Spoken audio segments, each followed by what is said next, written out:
How often have you looked at the world today and wondered how the upcoming generation is going to get through all that life is currently offering? I myself raised two daughters this lifetime.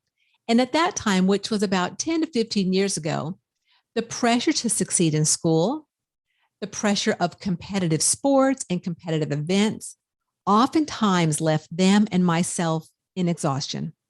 And looking back, I truly had no guidelines. I was a mother who didn't understand the bigger spiritual picture and energy awareness that is very prevalent in society at this time.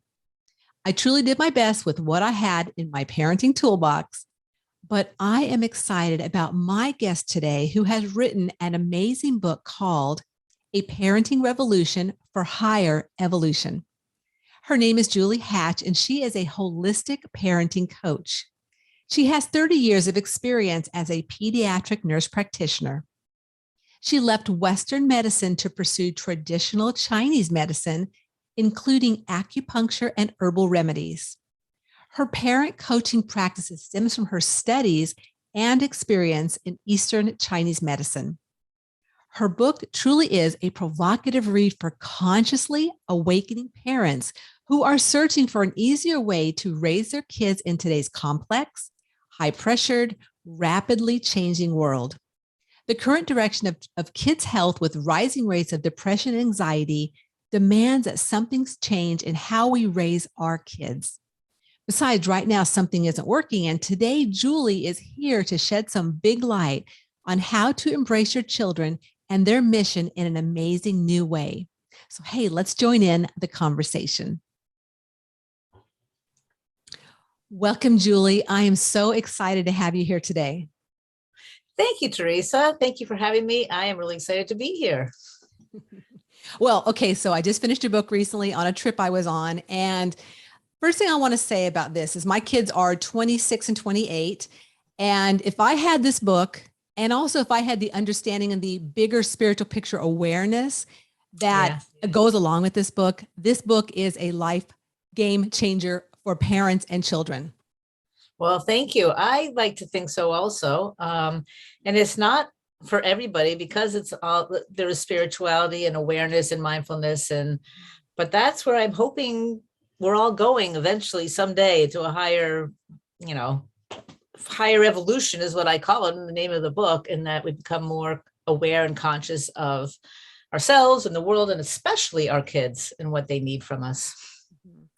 And I 100% believe that that is the way we're trending. I mean, and everything out there, all the people who are of service, who are moving forward, this beautiful book, it's all part of the transformation, all part of the ascension of where we're moving to as a collective energetically. So I want to dive into a bit about about children and about where they're at now and how we can help them evolve through some of the beautiful aspects you have in this book, because it's chock full. It's a small book, but it's it's absolutely chock full of amazing aspects of dealing with your children.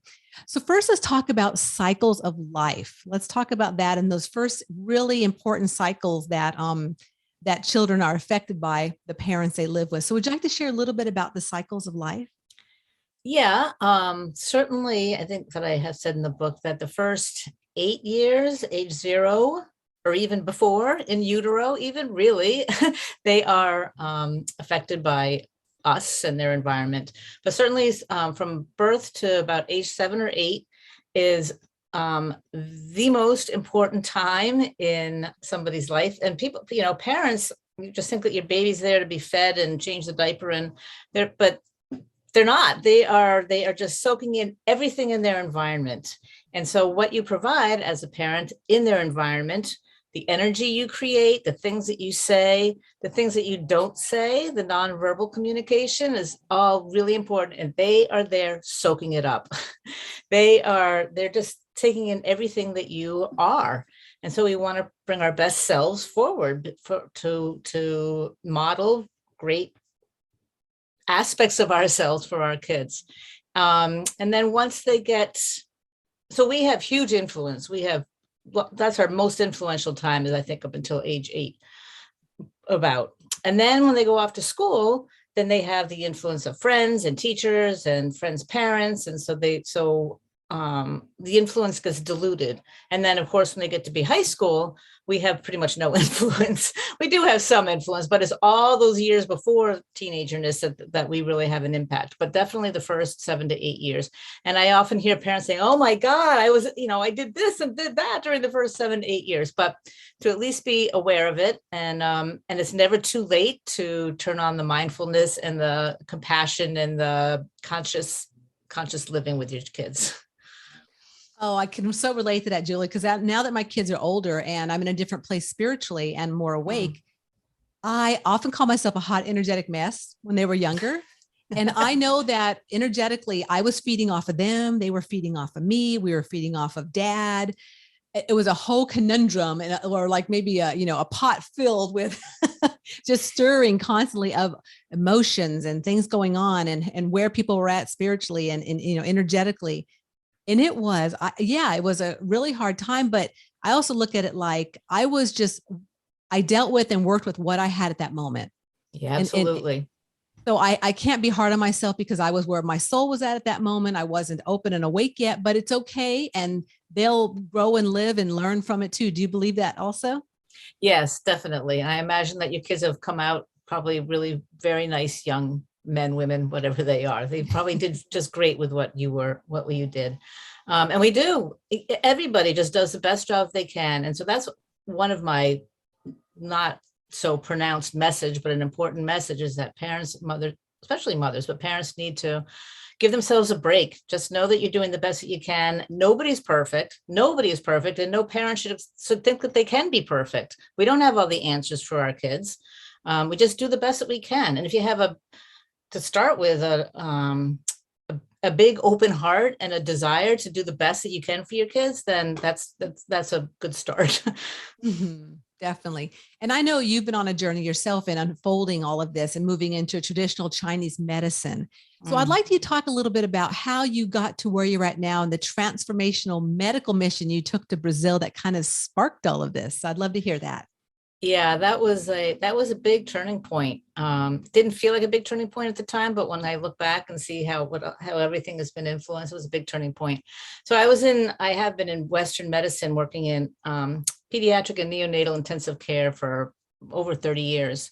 And around 15 or 20 years ago, 18 years ago, whatever it was, I had the opportunity. I love to travel, and I had the opportunity to go and do a medical mission in Brazil to help kids that were being treated for cancer. So I went with a bunch of other Americans. A couple were nurses, but not everybody.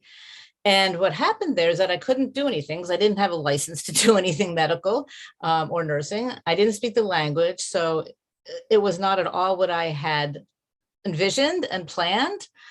But I got so much more out of it because I got to see what you can do when you can't speak the language and you can't give medications and IVs and stuff like that. There's so much more holistic healing that you can help with. Really, we worked more with the parents and the kids, but we did both in terms of massage and all the other alternative modalities that then I explored when I got back from there. And I explored massage and Reiki and craniosacral therapy, several other things, but landed on acupuncture. And so I left Western medicine and just only now do acupuncture, although certainly I incorporate Western medicine because it's in here. There's no denying it. And there's definitely a place for Western medicine. I don't deny Western medicine at all. I think of it more as integrative, integrating the two of them. So that's what happened. It was that trip to Brazil where I had visions of saving the world down there and saving the kids. And it's not what happened. It's often interesting how our visions of what we think something's going to look like or play out like is usually never kind of, what we think it's going to be. It's always something a little bit different. But like you said, you gain such knowledge and such experience and that bigger, picture of, okay, now how do I work with the people that I can't even talk to? That's a big deal. Yep. Yeah, it is a big, and it felt like a subtle deal, but it was, like I say, it was transformative, definitely. So it set me on the path to traditional Chinese medicine. Which I absolutely love. I think there's a beautiful place for it, and it works so well with my body. I love acupuncture and traditional Chinese medicine. So I want to dive a little bit into parts of the book. So you talk about the 5 elements and ways to understand how your children's are one of these elements. So I I thought this part was brilliant, as well as not only relating to children, but like relating to other people in my life. So can you explain this a little bit for the listeners? And of course, they can dive in deeper by reading your book, but this was Yeah. really cool to me. Yeah. I love the five elements. So what the five elements are is a foundation of Chinese medicine, how we treat either emotional problems, psychological problems, physical problems are all based on the five elements in Chinese medicine. And they are wood, fire, earth, metal, and water. And so what I write about with these elements types in the book is that our kids, all of us, are an element type, but we have a dominant element type. And sometimes if there's a close second, if there's an element type that is also kind of like us, we have a supporting element type, but there's always a dominant one, and we're born with it and we die with it. And it is us. It is just, there's no changing the element type, which is important to know about your kids. There's no changing how they were born, what they came into this world with. So with each of the five element types, there are, so in the book, you can take a quiz to find out what element type your child is. And it gives, so their element type, which is also, I call their true nature. Somebody might call it their Buddha nature. I also refer to it as their soul.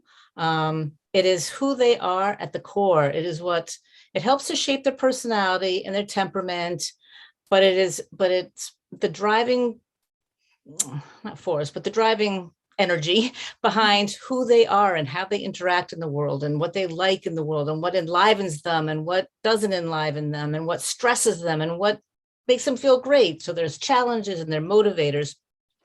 And just by knowing your element type, your child's element type, you have a really good beginning understanding of what makes them tick, basically. And we all think that we do. We all know our kids really, really well, probably better than anybody else. But this is a way to get a different perspective, a different way to look at your child. It's more objective. There's no labeling in it. For instance, a lot of wood children are labeled as ADHD because they're super, super high energy. But I would much rather call a child a wood child than an ADHD or a hyperactive child, because labeling, I don't think in that way is very helpful. So it's just it's a way of looking into your child. And I think of it also as their GPS, that their true nature is what, if they can listen to it and understand what their true nature is, it can guide them in the direction that they should be going in life, because they're born with this nature, their inner essence. I also call it, there are many names for it, but it's what's in here. It's not what's out here or what they look like or the grades that they get. It's what's in here. There was something else I was going to add, but so it's also helpful to then, like you say, you do it for yourself. So if you have more than one child, then you can look to see parenting is not one size fits all. If you have more than one child, you know that different kids require different things from you as a parent. So you can see how the different element types interact together, what problems might arise, what works well together. Same with the parents or grandparents or whoever is interacting with your child. It's fun too. And it's really, I don't know, I just find it really helpful. Yeah, I found it really exciting. It's something that I hadn't seen before in other books or any other teachings. So I thought it was a really great way. And I found out what my children were when I went through. I was like, wow, that's super cool. And I also feel that, like I said, it's just a great way to, understand how people are and that different, unique soul that lives in our bodies. Cause that's, to me, is a big deal. Is when I come through it, like my mom and dad, I'm nothing like them. I mean, I have parts of them, but I'm nothing like them. And even my mom will say to me, you've always been very directed and very focused, and you wanted to leave home when you were young. Yes. I was like, I came in going, I'm on a mission from God, and I'm, I need to get on with this. Right. And so understanding our children, that they are unique souls, and we just contracted to help them come in, that they've got, like you said, the GPS in their intuition. They've got, the beautiful elements of what really makes them up, and honoring that and understanding how they roll. So they're not going to be like me. They're going to be like them. And how do I work with that? That's what I found beautiful about your book, is that really bigger picture of how do I work with this soul as a child? Because it's really just a wise soul in a young body. Yeah, very true. And the younger they are, I think the closer to the surface the soul is, it's easier to see, and they come in pure, and then they get tainted as you go through life. But Yeah. So the younger they are, the easier to figure out what their element type is. And yeah, the big picture of what they are meant to be doing, what they are designed, what God designed them, or the great source, whatever you want to call it, designed them to do with their lives. And so if we can honor that and nourish that and respect that and not enforce, not push certainly our values, yes, but not our expectations or ideas of how they should be or how we think they should be or how we want them to be, which is so common for parents to do. It just, unless they're right in line, unless their element type is right in line with what you want, great. But oftentimes it's not, usually it's not. And so it's doing them no favors at all to try to make them be or do something other than what they're meant to do or be. Right, exactly. Another thing I really wanted to touch on is fear-based parenting, because right now where we're at as a collective, and if I look back, it's probably always been, there's been always a fear-based parenting, but now it's so pronounced. And I'll say that because I was going through the airports recently, Julie, and one time I saw this dad holding this baby, and he must have been 2, and the fear that this little kid had in his face. I was like, it almost took my breath away. I was like, it just made me so sad, because the fact that he wasn't like down, running around with his dad, he was really close in. And I saw and felt, because I'm very sensitive, other children as I was moving through the airport with this fear, which to me, it stems from obviously the collective energies, but also their parents. Yeah. So I'd love for you to talk about that. Now, I know in the book, it really talks about, keeping the kids close and how to work with that and giving them their space. So would you share a bit about that and how people can really work with what they're feeling as a being and how to not really, trying to keep that away from their kids a bit, because it's so challenging. Yeah, there's certainly a lot of anxiety in the world these days in adults and kids. And I call anxiety contagious, because if you as a mother, or I as a mother am really anxious, your child's just going to feed off that. They're going to just, like I had said at the beginning, they pick up everything. So they're going to say, oh, well, anxiety is the way to function because that's how mom gets through life. So that's just anxiety. So, and fear-based parenting comes from anxiety and or produces anxiety. And, I read a good book, The Coddling of American Mind or Children or something like that. And the fear-based parenting came from back, I think in the 80s, maybe before that, where a child went missing. And that was when the pictures on the side of the milk cartons started showing up. And what actually was true from what this book says, and they did a lot of research, 1, maybe 2 kids in, I don't know, decades and decades actually did go missing. But it was made such an uproar, and it was just so, of course, nobody wants to have that happen to their kids, but it just magnified a tiny, tiny little occurrence and made it into blew it way out of proportion. So I think still stemming from that, parents are reluctant or afraid to give their kids freedom, and kids need their freedom. This also leads me into the similar topic of free range play, letting kids go, certainly keeping them safe, age dependent, developmental level dependent, but let them go and explore, let them go out and play in the mud puddles, let them go out and get dirty and climb trees and run risk. They need to run risk, safe risk. Well, depending on the age, maybe not so safe risk. They need to be able to figure out their risk levels. And so when kids are allowed to, for one thing, play outdoors without a whole lot of adult interruption, that in itself is good. Outdoor free play is really good. But when you get a bunch of kids together that are encouraged to play together without an adult saying, okay, this is what you guys are going to do, this is how you're going to play, even structured baseball or structured sports, they're really good for kids, absolutely, but it's not the same as free play or unstructured play.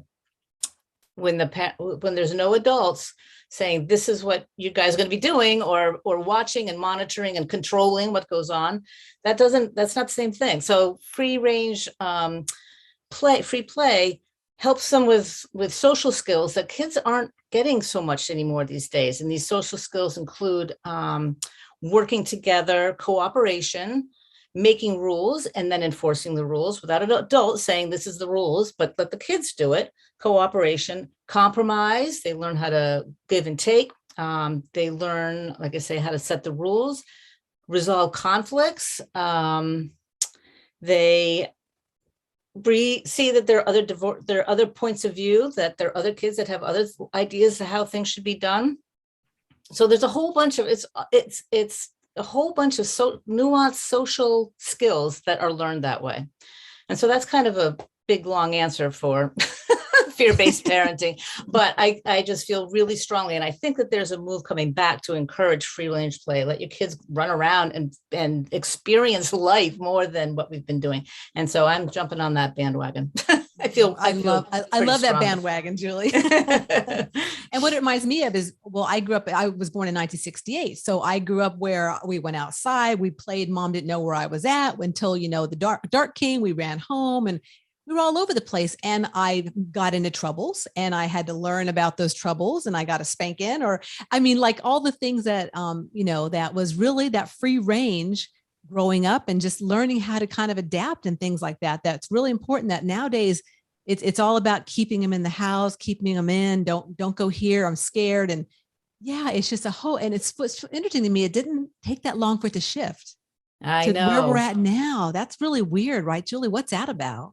Yeah, I don't know why it shifted. I think that I don't know if they just need to feel like they have to have control. Well, part of it perhaps is it's hard for parents. Well, this is a little bit of a different kind of a topic, but it's hard for parents to see their kids struggle. It's hard to see their kids, come in last in the relay. It's hard to see your kids have a hard time. And so we want to make things easy for them. We want to clear the path and make it so they don't fall down and go boom and get hurt. But in fact, when they're growing up, that is the time to let them experiment and fall down and fail and be humiliated and be all those horrible things. It's horrible to watch your kids go through, but that's the time for them to do it because they have the support of parents at home still. When you're, 25 and 30, you don't have your parents really to pick you back up and brush you off and say, okay, go ahead, try again, and encourage them but so they need the bumps in the road. That's what builds confidence. That's what builds resilience. You need to go through the ups and downs. If all you have is ups, all you have is good things and protection, you're missing out on half of life, for one thing. And it cripples them to not let them experience and go through the ups and downs. What comes to my mind too, as we talk about this, Julie, is that it stems back to the parents. Like the parents have to do their work too.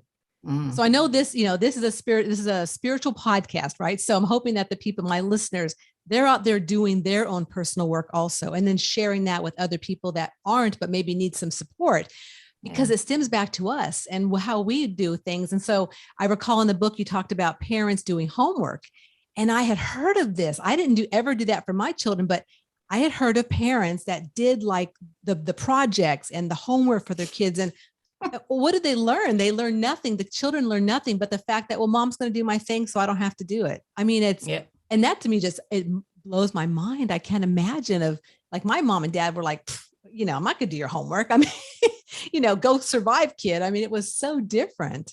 Yeah, I saw a lot of friends, people, and parents of my kids that did that. They and it really amazed me. And it was, why? It's just a project, so you get an A in this perfect project that your parents did. So I don't know. I didn't get it either. But it's our job to support our kids, nourish them in the way that they are inclined to go, and that their Buddha nature directs them in. And so it is the bigger picture. It's not the micromanaging. The micromanaging isn't going to do them any favors, and it's really not important. And I also think that when you parent to your child's true nature, when you can sort of let go and say, let go and say, not micromanage and not control, it really makes parenting a lot easier. Because when you're trying to make them be a certain way and they're fighting against that and they're saying, no, that's not me. or whatever, whenever there's conflict, whenever you're forced trying to make something happen, it's just so much easier to say, okay, I think that really they're supposed to be doing such and such a thing.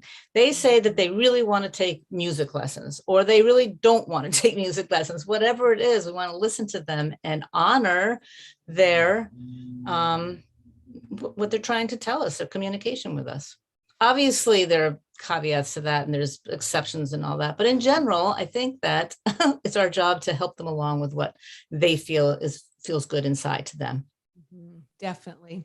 Another thing I really liked about your book, Julie, is I like the, you had some practices in the book besides, of course, the beautiful element one, but one that really stuck out to me, which I thought, oh my gosh, I need to do that with everybody, is when you practice seeing your child as a light. That was so, I got chills just telling you that. I mean, I just loved it. I'm like, why? Because I like to see people soul to soul, like, and work with people soul to soul, even children soul to soul. But that practice in itself was just so beautiful. Would you like to, can you share a little bit about that? Yeah, it's like you say, it's seeing your child as a light. It's so easy that we see as a soul. I've really thought about this recently also when I see fireflies as like little souls coming into the dark. But so trying to see your child if you close your eyes and picture them as a light, like a color, maybe that you see them as, or their favorite color, and try not to see their form. Try to see the soul that is inhabiting their form, and try not to listen to their voices or what they're saying, but just to see them as a light, because it's there. And again, I think that the younger they are, the easier it is to do that. They are. And it's like, it comes from here, it comes from their third chakra, I think. Third chakra? Well, yeah. So yeah, just to try to look deeper into them rather than the superficial. We focus so much on the superficial, and this is the deeper stuff, or the deeper Definitely. What they're made up of. Without a doubt, going to that soul essence of who that child is. I love the fact that you can appreciate that. That makes me really happy. Oh, without a doubt, 100%. And the other thing I really want to touch on is empathy and compassion, and how you bring that into the book and share about, I like the aspect when, like, you bring children into, say, a play area, and a couple are crying and then the rest cry. And how does that work out? So I'd love for you to share a little bit about being in harmony in your inner nature, and that's in harmony with your outer nature with your children. So with me, you mean with parents being in tune with their own inner nature? Yeah. When you are in tune with your own inner nature, it's, for one thing, it's easier to connect with your child's inner nature. And I like to stress the point of understanding your child, compassion for your child, but also, and I don't know if this is what you're referring to, but also not needing the external stuff for validation, for self-worth.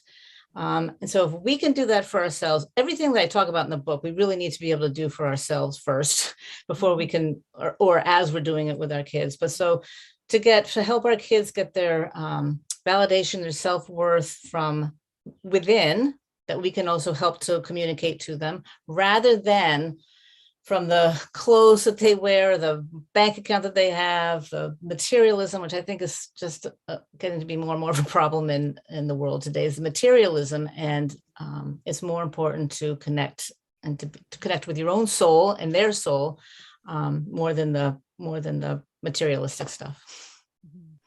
So I guess I would say that this book, A Parenting Revolution for Higher Evolution, Raising Resilient, Responsible, Compassionate Kids from the Inside Out, really is a beautiful essence of how to raise these children in a new way as a soul, and relating to them in that way. It's a beautiful book, Julie. And I'm so happy you came on today. I want to talk one more thing about your Mums on a Mission podcast, because you have a beautiful podcast too. And I'd love you to share a bit about that.